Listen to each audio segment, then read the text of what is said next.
The views expressed are solely those of the speaker and not necessarily those of Paltalk.com, AVM Software, or its advertisers.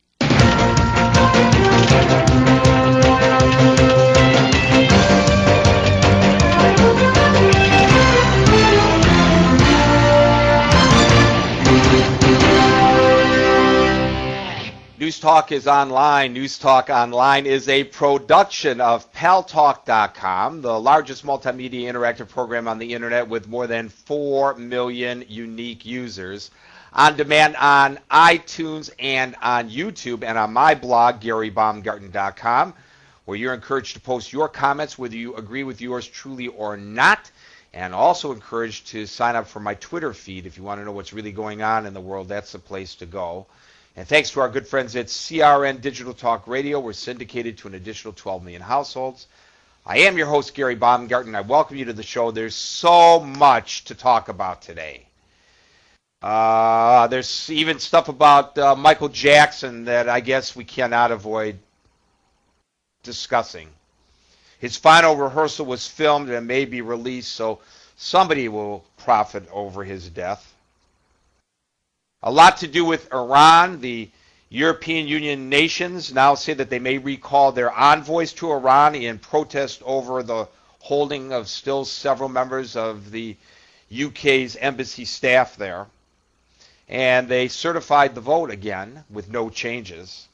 And they said that Nada wasn't killed as we saw her amongst the demonstrators, that she was killed in an alley, so, they couldn't have done it. The regime couldn't have done it. Amnesty International is concerned about Iranian detainees' treatment. They're fearful that they may be, listen to this, tortured and forced into confessions. Sounds slightly familiar, doesn't it? Yes, there was a military coup, a bloodless one in Honduras. The streets there are calm but tense. The presidential palace now occupied by another individual surrounded by army tanks, but no further or any violence going on there. The president of Honduras is in neighboring Costa Rica, where he was sent in his pajamas, packing, literally. So much to talk about. The one issue in particular that's always foremost on my mind is Iran, of course. As you know, we have several correspondents there, and I'm receiving correspondence from other people there. I received notes from a correspondent in Iran today. I'm calling it "The World Needs to Know" because in the last line of this dispatch, the individual writes, "The world needs to know." I am purposely being gender neutral, and there are a lot of things redacted here to preclude the security folks there from identifying this person. I want you to listen carefully, please, ladies and gentlemen, to what the individual writes here, because you're going to hear some brand new information that you have not heard anywhere else. That we could talk about this and the other issues as well. The situation is tense. A demonstration was scheduled for Tajrish, a neighborhood on the northern edge of Tehran today. The plan was to link a chain of people from Shemiran on the northern part of Tehran all the way to the south of the city, but the security forces have closed all the roads. All the major streets are blocked and security is out in force. There seems to be no organization to the protests. The protesters are getting tired and hopeless and quiet, but they can't stay quiet for too long. There has to be strong support in the streets. I hope they get strong leadership soon before they get cold feet.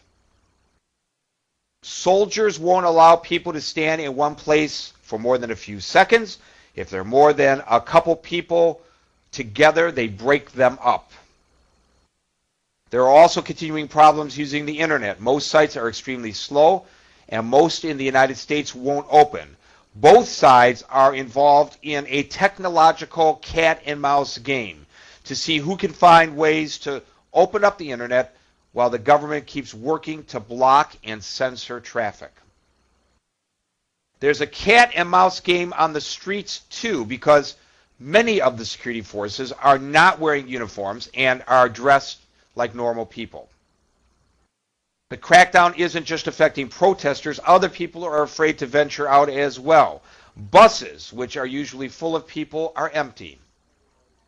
I am hearing reports of shooting along the Shara Parkway. Also, security forces are using motorcycles to run through the crowds, and I deleted the location so that it would be more difficult to identify this person.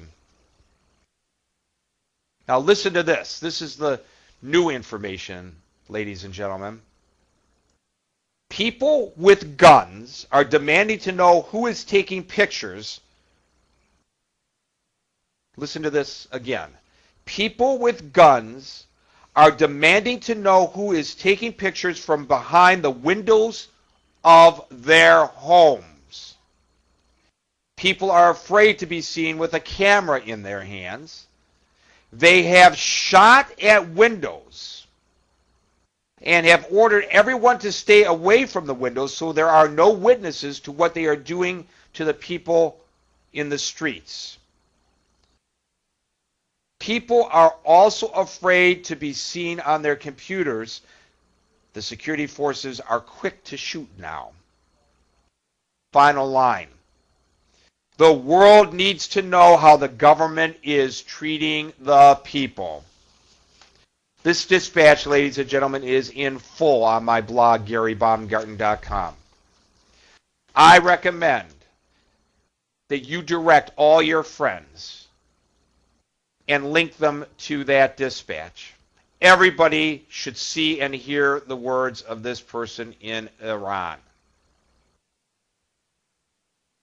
I am disgusted that they say that Nada was not killed among the protesters, and therefore the security forces are not responsible.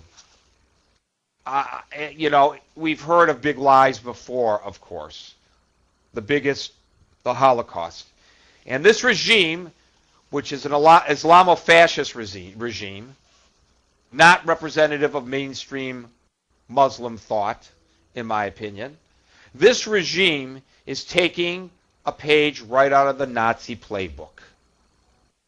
When they lie to us about the vote, when they lie to us about the circumstances surrounding the killing of this young lady, when they lie to us and claim that the Brits or the U.S. are behind this organic uprising. If this story fades away, and there are two things that are causing it to get less attention. One, the death of Michael Jackson, which of course is a huge story. And two, the fact that it's more difficult to get images out. If you don't get images out,